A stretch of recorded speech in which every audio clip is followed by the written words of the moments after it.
Seja muito bem-vindo ao canal Louise Crovesi e no vídeo de hoje a gente vai falar sobre barreira intestinal. Mas o que é isso, Louise? Onde eles vivem? Com quem eles vivem? O que eles comem? O que é barreira intestinal? Acompanhe até o final para você descobrir tudo sobre. Bora lá?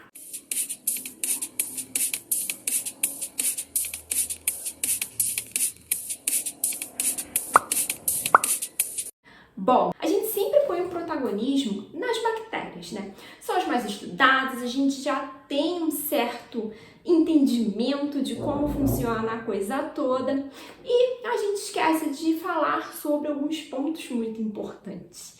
E é a barreira intestinal. Afinal, a disbiose, a gente tem basicamente, vamos dizer, dois tipos de disbiose. E isso tudo tem relação ali com um grau de disbiose, né?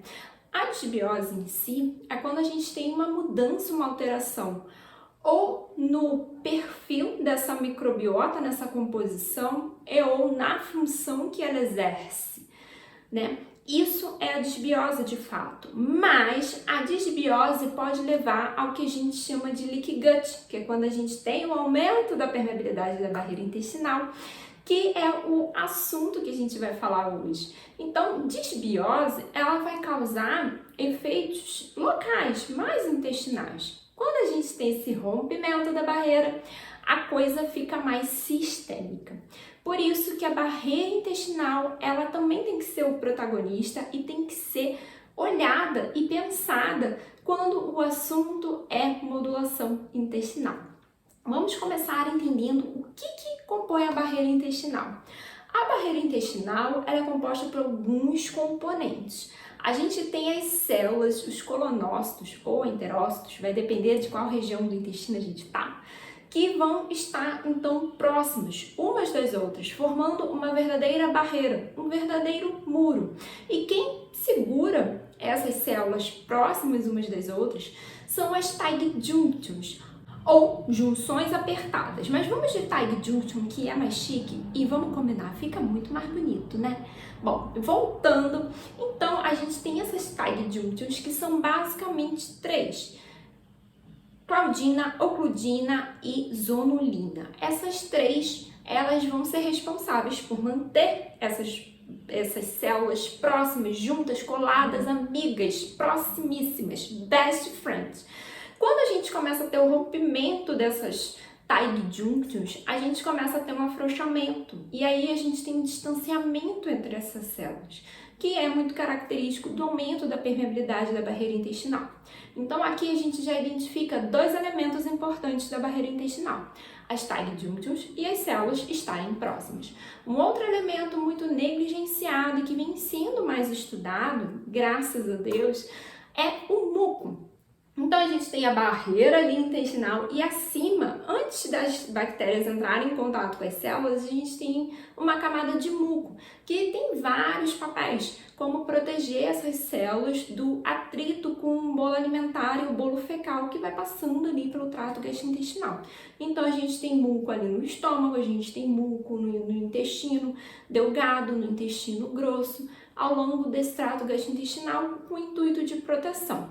E não só da proteção contra esse atrito dos alimentos, mas no caso do intestino a gente também tem essa proteção contra essa proximidade dessas bactérias e outros micro-organismos com as células. Essa camada de muco, ela tem que se manter íntegra. Uma bactéria super importante que mantém ela é a Akkermansia mucinifera. Ela é uma bactéria que a gente chama de mucolítica. Existem outras bactérias, mas a mais importante que foi inicialmente identificada é a Akkermansia mucinifera como protagonista nesse papel, onde ela se alimenta desse muco em pequena quantidade e dessa forma ela acaba estimulando a produção e renovação desse muco. Ela também acaba estimulando a expressão dos genes que vão produzir esse muco por outros mecanismos. Além dela, como eu comentei, existem outras bactérias comensais ainda não identificadas que também têm esse papel. Ela não é a única e exclusiva a fazer isso. E assim ela mantém toda essa função da barreira, porque é a primeira proteção que a gente tem da barreira.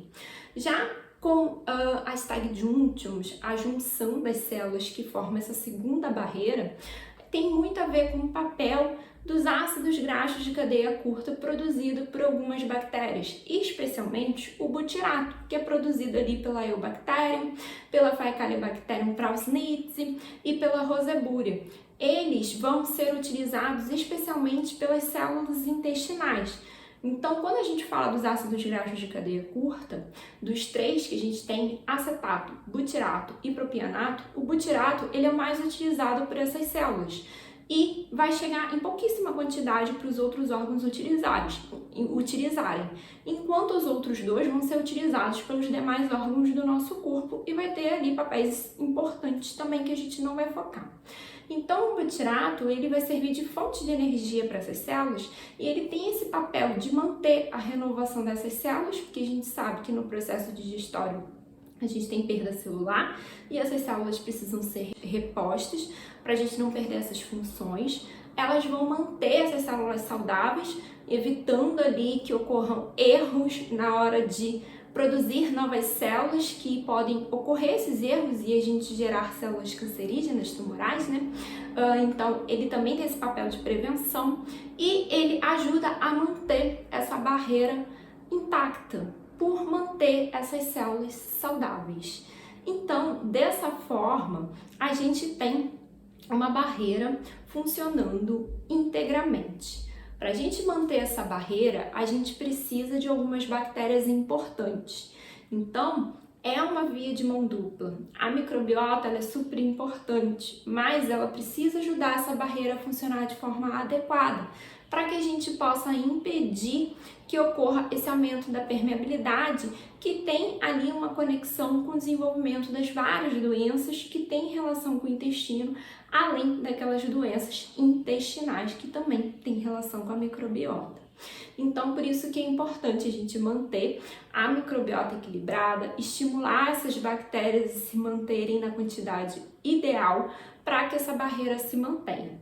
A gente pode manter a barreira estimulando essas bactérias ou dando substratos que elas utilizam, como os prebióticos, e aí a gente vai ter uma gama de opções, como o ômega 3, polifenóis, os oligosacarídeos, que vão ajudar a manter essa microbiota equilibrada, a própria fibra da alimentação que vai ser utilizada por elas, e também a gente pode estimular por meio da utilização de substratos que mantêm a integridade dessa barreira. A gente vai ter vídeo aqui falando sobre alguns nutrientes que são importantes, vitaminas e minerais para manter a barreira, a própria glutamina, que vem sendo muito utilizada com o intuito de manter e restabelecer essa barreira, que ela é utilizada muito para o reparo da barreira intestinal, né?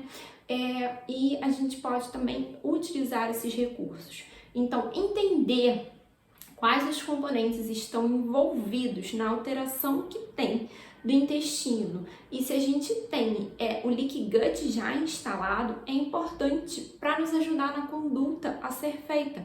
A gente pode entrar com outros recursos que talvez num quadro de desbiose sem leaky gut não seja necessário, como por exemplo a prescrição da glutamina. E no caso, quando a gente só tem uma alteração na composição da microbiota, sem um aumento da permeabilidade, talvez utilizar glutamina como recurso pode ser um dinheiro jogado fora, porque a barreira ainda está funcionante e a gente precisa apenas estimular as bactérias positivas e reduzir talvez aquelas bactérias não tão benéficas para manter essa barreira funcionante adequadamente. E para isso é importante a gente fornecer o substrato ideal para essa microbiota. E aqui eu já vou dar uma dica. Inclusive tem um artigo super interessante sobre isso. Indivíduos que têm uma alimentação pobre em fibras, as bactérias vão começar a se alimentar desse muco. E ao consumir o muco, a gente vai afinando essa barreira e promovendo o maior acesso de algumas bactérias ali que são mais pró-inflamatórias, que mesmo numa quantidade dentro do ideal, elas têm esse papel mais pró-inflamatório, que tem sua importância na microbiota, a gente não tem que vilanizar essas bactérias, mas elas se aproximando mais das nossas células intestinais, elas podem promover, então, essa abertura e o aumento da permeabilidade intestinal, trazendo o leaky gut, mesmo em estágios onde a gente não tem a disbiose em si instalada, mas a gente tem pequena alteração no perfil dessa microbiota, ou seja, essa microbiota está saindo de um estágio de equilíbrio e indo para um estágio de disbiose, mas a gente ainda não tem a instalação ali da disbiose, porque essa microbiota está ali no meio do caminho. Mas a gente pode ocasionar um leaky gut independente de a disbiose estar instalada.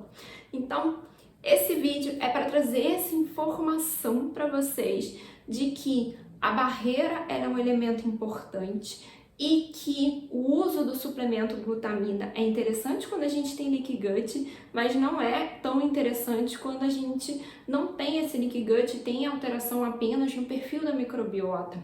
Não vai ser útil, vai ser um suplemento jogado fora. Então a gente sempre tem que raciocinar e tentar entender o que está acontecendo ali dentro, independente de se a gente vai utilizar algum recurso de exame como sequenciamento da microbiota, para nos ajudar a entender se a gente tem um leaky gut ou não, tem disbiose ou não, mas é importante a gente tentar entender o que está acontecendo, mesmo pelos sinais e sintomas, para poder fazer a intervenção mais efetiva e corrigir as alterações para trazer saúde para os nossos pacientes.